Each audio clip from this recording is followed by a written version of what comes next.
Hello everyone, मेरा नाम अवधेश कुमार विश्वकर्मा है। मैंने यूपी पीएससी द्वारा आयोजित इस परीक्षा में डीएसपी पद पर चयनित हुआ हूं और इसमें मेरा रैंक 37 था। आज मैं दिल्ली नॉलेज ट्रैक के माध्यम से इंटरव्यू की कैसे तैयारी किया जाए उसके विषय में चर्चा करूंगा। जब मेंस का रिजल्ट निकलता है तो इंटरव्यू के लिए चयनित सारे अभ्यर्थियों के दिमाग में तमाम प्रकार के प्रश्न उठते हैं कि इंटरव्यू के पहले कौन सी तैयारी किया जाए, एग्ज़ामिनेशन हॉल में या इंटरव्यू हॉल में जब जाएं तब क्या किया जाए, वहाँ कैसे परफॉर्मेंस होने चाहिए, कैसे एक्सप्रेशन होना चाहिए, कैसे क्वेश्चन को जवाब देना चाहिए। तो इसलिए मैं डीकेटी के माध्यम से आपको अपना अनुभव शेयर करना चाहता हूँ, क्योंकि मैंने 2017 यूपी पीसीएस का इंटरव्यू दिया था, उसमें अच्छे नंबर प्राप्त हुए थे। तो जनरली विद्यार्थियों के दिमाग में दो तरह के प्रश्न होते हैं कि इंटरव्यू हॉल के पहले क्या तैयारी किया जाए, और इंटरव्यू हॉल में जब मैं प्रवेश कर रहा हूँ उस समय हमारा फेशियल एक्सप्रेशन कैसा होना चाहिए, हमारा वर्बल और नॉन वर्बल कम्युनिकेशन कैसा होना चाहिए। तो मैं अपने लेक्चर को दो पार्ट में डिवाइड करूँगा। एक तो इंटरव्यू हॉल के पहले, एक इंटरव्यू हॉल में जब आप प्रवेश करते हैं उस दौरान। तो इंटरव्यू हॉल के पहले आपको 3 स्तर पर तैयारी करने की आवश्यकता है।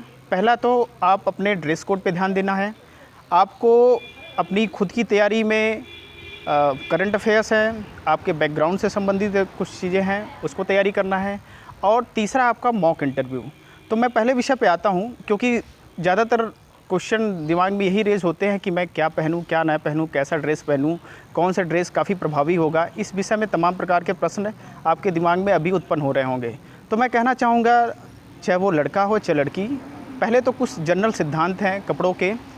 आपके कपड़े ऐसे होने चाहिए जो काफ़ी टाइट ना भी हो, काफ़ी ढीला भी ना हो, और आपके कपड़ों का कलर एक प्रभावशाली होना चाहिए, अट्रैक्टिव होना चाहिए। तो सामान्यतः क्या होता है कि लड़की के लिए या तो कंफर्टेबल है तो साड़ी पहन सकती है, यदि उसमें अनकंफर्टेबल है तो आप सूट और सलवार पहन सकते हैं, लेकिन उसका कलर एक अच्छा कलर होना चाहिए, अट्रैक्टिव होना चाहिए, और बहुत ज़्यादा फेशियल मेकअप या जितना ही सिंपल में जाए इंटरव्यू हॉल के लिए वो अच्छा रहता है। लड़कों के लिए क्या है, लड़कों के लिए सामान्यतः जो पहना जाता है वो शर्ट होता है और पैंट होता है। शर्ट में जनरली लोग या तो वाइट कलर के पहनते हैं शर्ट, या तो नेवी ब्लू कलर का शर्ट होता है। तो आप चूज़ कर लीजिए जो आपको पसंद हो। इसके अलावा भी बहुत से शर्ट हो सकते हैं, आप पहन सकते हैं, लेकिन आप कोशिश करिए कि कोई भी शर्ट हो वो ऑकवर्ड ना लगे और उसके कलर भी अच्छे हों, और ज़्यादा टाइट भी ना हो, ज़्यादा ढीला भी ना हो, और वैसे ही पैंट हो। तो इसलिए आप अपने कपड़ों का चुनाव, क्योंकि आपकी इंटरव्यू के 2 पार्ट हैं, एक वर्बल है और नॉन वर्बल है। तो नॉन वर्बल जो कम्युनिकेशन होता है, नॉन वर्बल इंटरव्यू होता है, वो आपका कपड़े से, आपके फेशियल एक्सप्रेशन से स्टार्ट हो जाता है। तो इसलिए बहुत ज़्यादा ध्यान देने की आवश्यकता है। अब मैं दूसरे भाग पे आता हूँ। दूसरा भाग ये है कि क्या पढ़ा जाए जो ज्ञान के स्तर पे है।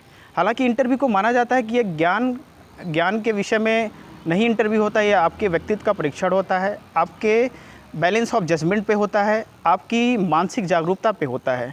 लेकिन आप सूचनाओं को, करंट अफेयर्स को, अपने बैकग्राउंड के विषय में चीज़ों को और इशू को इग्नोर नहीं कर सकते हैं। तो आपको क्या तैयारी करने की आवश्यकता है? तैयारी करने के लिए सबसे पहले आप जिस ज़िले में रहते हैं उसके विषय में क्या उसकी ऐतिहासिक महत्व है, वहाँ क्या महत्वपूर्ण व्यक्तित्व है, वहाँ उसका क्या इतिहास है, पर्यटन के हिसाब से क्या फेमस है, आर्थिक स्थिति उसकी कैसी है, कैसे निर्भर है, इसके विषय में तैयारी करिए। आपने अपना ग्रेजुएशन कहाँ से किया है? जैसे मैंने अपना ग्रेजुएशन बीएचयू से किया है, तो निश्चित रूप से ये मेरी जिम्मेदारी बनती है कि बीएचयू के विषय में जानूँ, वहाँ के फाउंडर मदन मोहन मालवीय जी के विषय में जानूँ। तो ये आपने जहाँ से भी ग्रेजुएशन किया है तो निश्चित रूप से उसके विषय में अपनी जानकारी को अच्छे से तैयार कर लीजिए। और उसके साथ साथ आप वर्तमान समय में कहाँ रह रहे हैं। जैसे मैं वर्तमान समय प्रयागराज में रह रहा हूँ, तो ये इंटरव्यूअर के दिमाग में निश्चित रूप से क्वेश्चन रेज जरूर होगा कि आप प्रयागराज में कौन से ऐसे प्रसिद्ध स्थल हैं जहां आपने भ्रमण किया है या एज ए पर्यटक के रूप में आप वहां गए हैं। तो प्रयागराज के विषय में जो मूलभूत जानकारी है, जैसे कुंभ के विषय में, अर्धकुंभ, महाकुंभ, इसके विषय में आपकी जानकारी होनी चाहिए। तो निश्चित रूप से आप जहां रह रहे हैं, जहां आपकी पैदाइशी है, जहां आपने शिक्षा ग्रहण किया है, उस संस्थान के विषय में निश्चित रूप से तैयारी कर लें। तैयारी का और एक चीज़ आता है, जैसे कभी कभी क्वेश्चन क्या आते हैं कि वो पूछ लिया जाता है कि आप जिस ज़िले से बिलोंग करते हैं क्या वो पड़ोसी राज्य है, पड़ोसी देश कोई है कि नहीं है। जैसे मेरे विषय में क्या पूछा गया था कि मैं तो बोलता महाराजगंज का निवासी हूँ, तो उन्होंने पूछा किस डिस्ट्रिक्ट से बिलोंग करते हैं, तो मैंने बोला सर मैं महाराजगंज से बिलोंग करता हूँ जो नेपाल का सीमावर्ती है। तो आप उस देश के विषय में भी पूरी जानकारी इकट्ठा कर ले, खासकर जो सीमावर्ती एरिया के लोग हैं। इसके साथ साथ आपको ऑप्शनल पे ज़्यादा फोकस करने की आवश्यकता है, क्योंकि ऑप्शनल पे आप देखेंगे मैक्सिमम इंटरव्यूअर जो भी होते हैं तो आपके सारे क्वेश्चन ऑप्शनल के आसपास ही घूमते रहते हैं, या जो आपने ग्रेजुएशन में सब्जेक्ट लिया है वहाँ से भी क्वेश्चन आते हैं।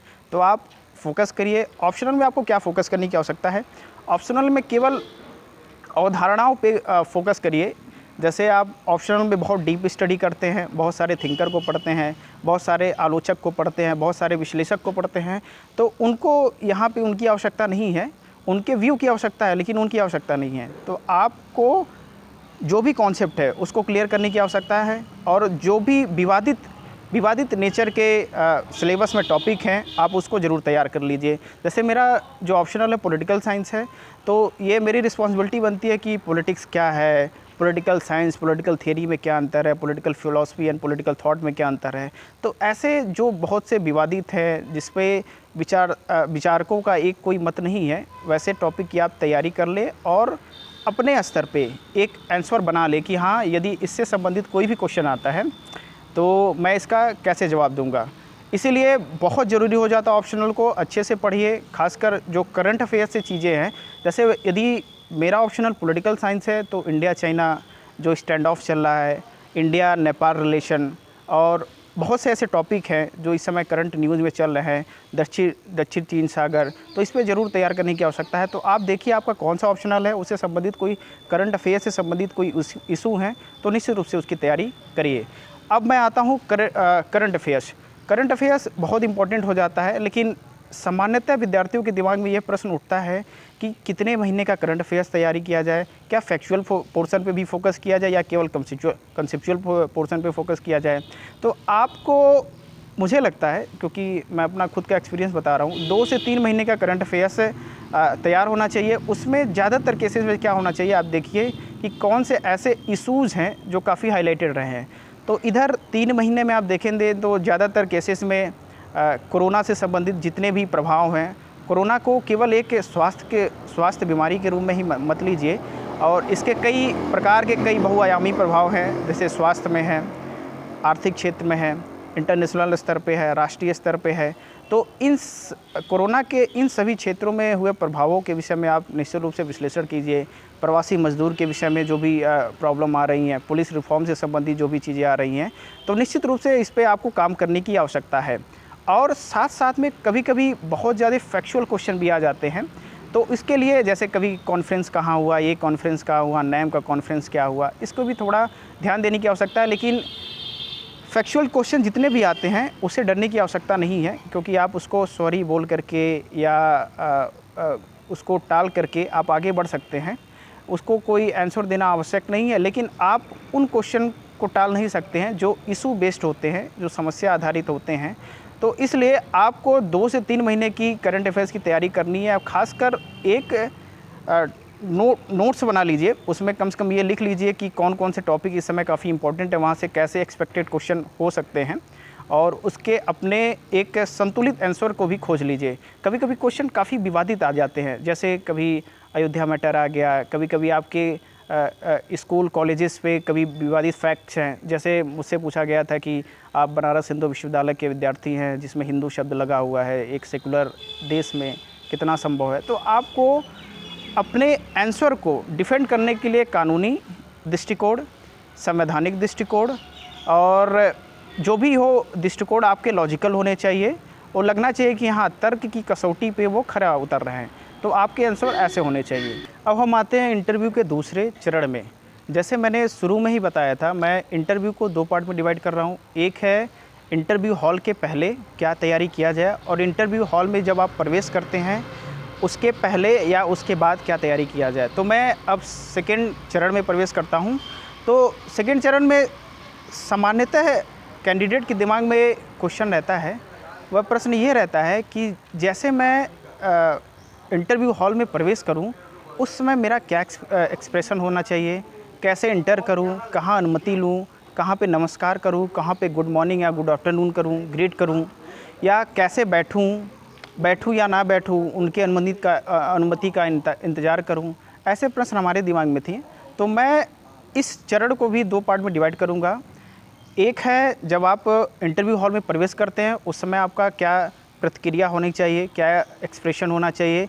एक जब आप उनके प्रश्नों का जवाब देते हैं या प्रश्नों को सुनते हैं, तब आपकी क्या प्रक्रिया होनी चाहिए, क्या एक्सप्रेशन होना चाहिए। तो सामान्य नियम ये है कि आप जब इंटरव्यू हॉल में प्रवेश करते हैं तो दरवाज़ा खोलते हैं। वहाँ पे दरवाज़ा खोलेंगे तो वहाँ से मे आई कम इन, सर या मैडम जो भी होंगे हेड के रूप में वहाँ पे आप कहेंगे, तो निश्चित रूप से कहेंगे कम इन। तो आप जाएंगे, जैसे ही वहाँ एक कुर्सी रहता है, कुर्सी के सामने खड़े होंगे।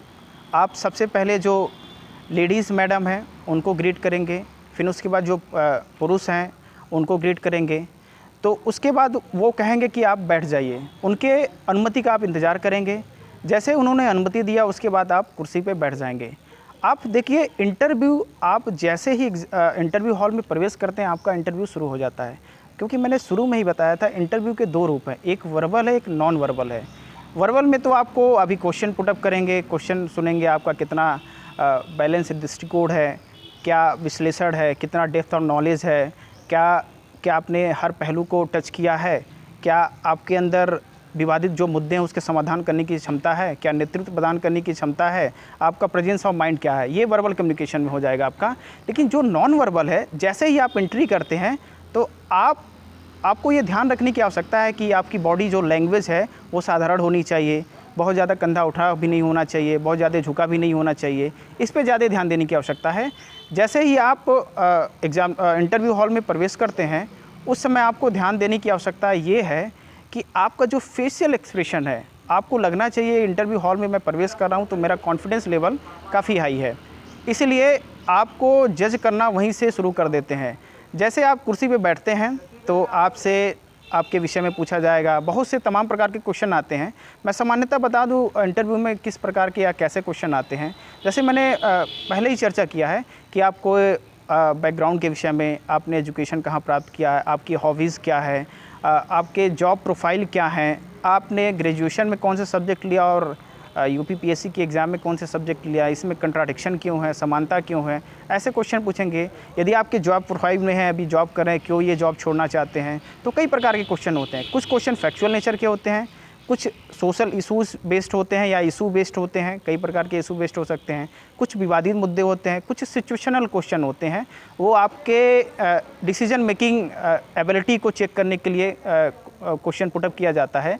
आप त्वरित निर्णय कैसे ले पाते हैं वो आपका चेक किया जाता है उसके माध्यम से। और कभी कभी क्वेश्चन काफ़ी फैक्चुअल हो जाते हैं। जैसे मुझसे कभी इस बार के 70 वाले इंटरव्यू में ये पूछा गया कि ये ट्रेन कहाँ से चलती है, वो ट्रेन कहाँ से चलती है। तो आप कहीं ना कहीं कुछ ऐसे बंदे होंगे जो इन क्वेश्चन को सुन करके डीमोरलाइज हो जाएंगे। तो आपको वहाँ चिंतित होने की आवश्यकता नहीं है, क्योंकि ये क्वेश्चन आपके कॉन्फिडेंस लेवल को चेक करने के लिए पुटअप किए जाते हैं। अब हम आते हैं इंटरव्यू के प्रश्नों का कैसे ईजिली जवाब दिया जाए। किसी भी क्वेश्चन को जवाब देने से पहले कुछ मैं सिद्धांत बताना चाहूँगा जो इंटरव्यू हॉल के लिए काफ़ी इम्पोर्टेंट है। आपके जो भी भाषा होनी चाहिए वो काफ़ी साधारण होनी चाहिए, जटिल शब्दावली का प्रयोग नहीं करनी चाहिए, बहुत ही सिंपल होनी चाहिए। और कोशिश करिए कि आपके जो फेशियल एक्सप्रेशन है, आपकी जो वॉइस क्वालिटी है वो शानदार होनी चाहिए।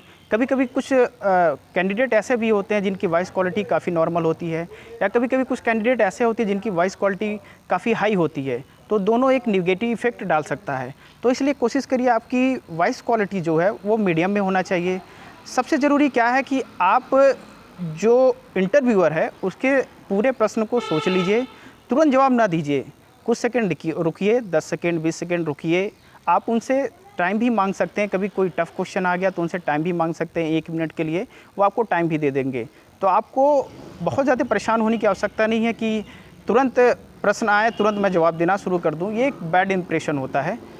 और क्या करने की आवश्यकता है, आप जब भी क्वेश्चन पुटअप किया जाए इंटरव्यूअर के द्वारा, तो कोशिश करिए कि आपका जो व्यू हो उसमें कंट्राडिक्शन ना हो। कभी कभी क्या होता है कि कोई क्वेश्चन शुरू में पूछा जाता है और कभी कभी उसी से रिलेटेड क्वेश्चन लास्ट में पूछा जाता है कि आपकी इस एबिलिटी को चेक किया जाता है, क्या आपने जो बताया है वो सही है या नहीं है, क्या आपके आंसर में कंट्राडिक्शन है या नहीं है। तो जैसे एक इंटरव्यू में मुझसे मॉक इंटरव्यू में पूछा गया कि आपका फेमस थिंकर कौन सा है, तो मैंने बता दिया कार्ल मार्क्स मेरा फेमस थिंकर है। तो अब भाई जब मैंने कार्ल मार्क्स को बता दिया तो उन्होंने पूछा लास्ट में जा कर के कि आप आस्तिक है या नास्तिक। यदि मैंने कार्ल मार्क्स को एक थिंकर के रूप में प्रस्तुत किया है या मैं उसे लाइक करता हूँ, तो निश्चित रूप से आप कार्ल मार्क्स के यदि धर्म के सिद्धांत को पढ़ेंगे तो वो नास्तिक था, वो धर्म को नहीं मानता था, वो धर्म को अफीम मानता था। तो लास्ट में मुझे ये बोलना ही पड़ा। तो इसलिए आपके जो व्यू हो वो कंट्राडिक्टरी ना हो, आपके व्यू समान होने चाहिए, उसमें इधर उधर उतार चढ़ाव नहीं होना चाहिए। तो ये कुछ सिद्धांत हैं जो आपको ध्यान रखने की आवश्यकता है। आपको ये स्वीकार करने की आवश्यकता है कि कुछ चीज़ ऐसे भी हैं जो मैं नहीं जानता हूँ। कभी कभी कैंडिडेट क्या करते हैं कि किसी भी सब्जेक्ट के विषय में, किसी भी इशू के विषय में थोड़ी सी ही जानकारी रहती है, फिर भी उसमें बोलना शुरू कर देते हैं, लास्ट में उसमें वो फंस जाते हैं, जो इंटरव्यूअर के लिए एक बैड एक्सप्रेशन होता है। तो इन सारे क्वेश्चन में जिसमें संदिग्धता हो, जिसमें फैक्चुअल नॉलेज ना हो, उसमें बहुत ज़्यादा परेशान होने की आवश्यकता नहीं है। आप वहाँ पे स्वीकार करिए सर ये मुझे नहीं आता है, और सॉरी कह करके अगले क्वेश्चन का आप इंतज़ार करिए। अब देखिए क्वेश्चन का कैसे जवाब दिया जाए। देखिए जितने भी क्वेश्चन होते हैं लगभग हर क्षेत्र से इंटरव्यू में क्वेश्चन आते हैं। ऑप्शनल से ज़्यादातर क्वेश्चन आते हैं, आपके हॉबी से क्वेश्चन काफ़ी आते हैं। लगभग आपके 5 से 10 मिनट क्वेश्चन हॉबी से ही रिलेटेड हैं। जिनकी हॉबी की तैयारी शानदार रहती है वो एक पॉजिटिव इफेक्ट डालता है इंटरव्यूअर पे, क्योंकि कभी कभी क्या होता है कि कुछ ऐसी हॉबियाँ होती हैं जिसकी तैयारी कैंडिडेट नहीं कर पाते हैं। जैसे कुछ हॉबी तो उन्होंने लिख दिया या बता दिया, लेकिन उससे रिलेटेड यदि क्वेश्चन वो नहीं बता पाते हैं तो ये बहुत नकारात्मक प्रभाव डालता है। तो आप जो भी हॉबी बताएं या ना बताएं, या यदि बताएं तो उसकी अच्छी तैयारी होनी चाहिए जो सकारात्मक प्रभाव डालेगा। यदि ना भी बताते हैं तो कोई बहुत ज़्यादा प्रभाव पड़ने की आवश्यकता नहीं है। हो सकता है कुछ नंबर कम हो जाए, 1-2 नंबर, लेकिन बता करके भी उसके विषय में यदि आपके पास नॉलेज नहीं है, सूचना नहीं है, तो ये बड़ा बैड इफेक्ट डालता है इंटरव्यूअर के सामने। तो कोशिश करिए कि उन्हीं चीज़ों को डालिए, उन्हीं अचीवमेंट को इंटरव्यूअर के सामने प्रस्तुत करिए जिसका आप जवाब ईजिली दे पाएँ। और आपको जॉब प्रोफाइल में बहुत ज़्यादा तैयारी करने की आवश्यकता है, क्योंकि जिनका पहले से जॉब है, जॉब से संबंधित बहुत सारे क्वेश्चन पूछे जाते हैं, बहुत ही सारे क्वेश्चन पूछे जाते हैं, तो उसकी तैयारी करिए।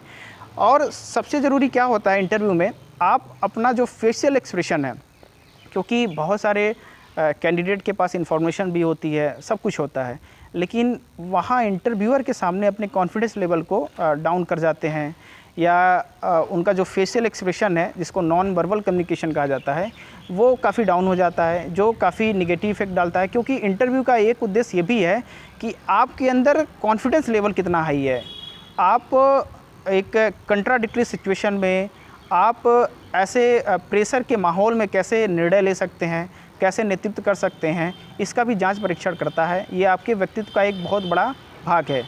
तो इसलिए कोशिश करिए आपके जो भी सूचनाएं हों, जो भी आपके विषय में इंटरव्यूअर के सामने प्रस्तुत किया जाए, उसके विषय में आप पूरी तरह से तैयार रहिए। कोशिश करिए कि वहाँ पे कैसे कैसे क्रॉस क्वेश्चन कर सकते हैं। देखिए जब कोई भी क्वेश्चन आए तो कोशिश करिए कि उसका एक संतुलित जवाब दिया जाए, क्योंकि कभी कभी क्या होता है कि हमारे दिमाग में कुछ रूढ़िवादी सोच या कभी कभी कुछ ऐसे पूर्वाग्रह, जिसको कह सकते हैं पूर्वाग्रह, ऐसी चीज़ें रहती हैं जिसके आधार पे मैं एक संतुलित निर्णय नहीं ले पाते हैं। तो कोशिश करिए उनको वहाँ पे दबाने की। हालांकि यदि आपके अंदर ऐसी सोच है तो वहाँ पे कहीं ना कहीं इंटरव्यूअर आपसे निकाल लेगा, तो कोशिश करिए इनसे बचा जाए। अब चालाकी ये वहाँ पे किया जाए कि इंटरव्यूअर को अपने इशारे पे घुमाने की। जैसे एक उदाहरण मैं देना चाहूँगा कि जैसे मुझसे पूछा गया कि आप किस ज़िले से बिलोंग करते, तो उन्हें बताया कि महाराजगंज डिस्ट्रिक्ट से बिलोंग करता हूँ, जो कि नेपाल से सटा हुआ ज़िला है, जो मेरा पड़ोसी देश है। क्योंकि मैं पॉलिटिकल साइंस का विद्यार्थी हूँ तो मेरा IR स्ट्रॉन्ग भी है, तो मैं एक्सपेक्ट कर रहा था कि वो IR से क्वेश्चन या इंडिया नेपाल से क्वेश्चन ज़रूर पूछेंगे। तो इंडिया नेपाल के विषय में उन्होंने पूछा भी। फिर उसके बाद मैं कहा कि हमारे जो रिलेशन है वो सॉफ्ट पावर पे आधारित है। तो उन्होंने कहा अच्छा सॉफ्ट पावर क्या है, तो सॉफ्ट पावर पे ये लग रहा था कि इंटरव्यूअर के आधार पे मैं नहीं घूम रहा हूँ, वो इंटरव्यूअर मेरे आधार पे वो घूम रहा है, कैसे क्वेश्चन पूछना चाहिए, क्या नहीं पूछना चाहिए, जो मैं सोच रहा हूँ वही हो रहा है। तो कोशिश करिए इस प्रणाली को अपनाने की। हालांकि हर जगह बाद में वो समझ भी गए कि लड़का ये हमको ही घुमा रहा है, तो बाद में उन्होंने दूसरे जो मेंबर्स थे उनको दे दिया। तो कोशिश करिए कि इंटरव्यू को अपने अकॉर्डिंग चलाने की कोशिश एक्सपेक्ट करिए कि हाँ कौन से शब्दावली का प्रयोग किया जाए, कौन सी शब्दावली का प्रयोग ना किया जाए। कभी कभी क्या होता है कि आंसर देने के दौरान कुछ ऐसे शब्दावलियों का प्रयोग कर दिया जाता है जिसके विषय में कैंडिडेट को कुछ नहीं पता रहता है, या पता भी रहता है तो आधा अधूरा पता रहता है, जिससे काफ़ी प्रॉब्लम क्रिएट होता है। मैं एक बात को इस 2018 के इंटरव्यू के विद्यार्थियों के लिए पुनः दोहराना चाहूँगा, क्योंकि वो बहुत इम्पोर्टेंट है। वो आपका नॉन वर्बल एक्सप्रेशन। वर्बल पे के लिए आप तैयारी कर रहे हैं, या प्रीलिम्स या मेंस में, या अभी भी तैयारी कर रही होंगे, ठीक है, तो उसमें कोई प्रॉब्लम नहीं आने वाला है। केवल उसमें आपको ध्यान देने की आवश्यकता है कि कैसे एक संतुलित दृष्टिकोण के माध्यम से आंसर दिया जाए।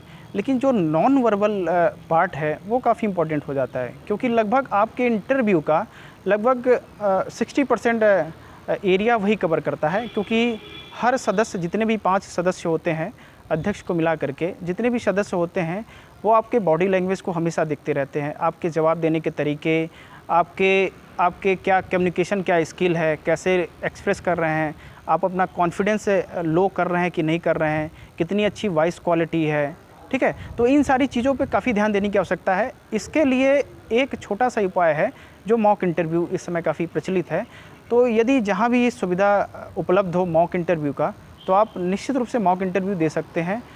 1 बार, 2 बार, 3 बार, जितने बार भी आपको अवसर मिले। क्योंकि अभी रूम में बैठ कर के आंसर देने में और इंटरव्यू हॉल में बैठ के आंसर देने में काफ़ी अंतर हो जाता है, क्योंकि वहाँ पे काफ़ी आपको दबाव महसूस होगा। तो 1 से 2 या 3-4 जितने भी मॉक इंटरव्यू आप दे सकते हैं, यदि आप देंगे तो जो प्रेशर है, जो डर है, वो ख़त्म हो जाएगा।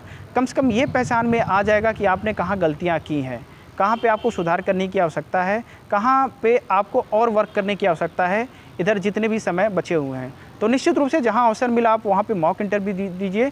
एक चीज़ें और दोबारा मैं बताना चाहूँगा जो बहुत इंपॉर्टेंट है, कि कुछ सिद्धांतों पे आधारित आपके आंसर होने चाहिए ही चाहिए। उससे ज़्यादा इधर उधर बिखरे नहीं आंसर होने चाहिए।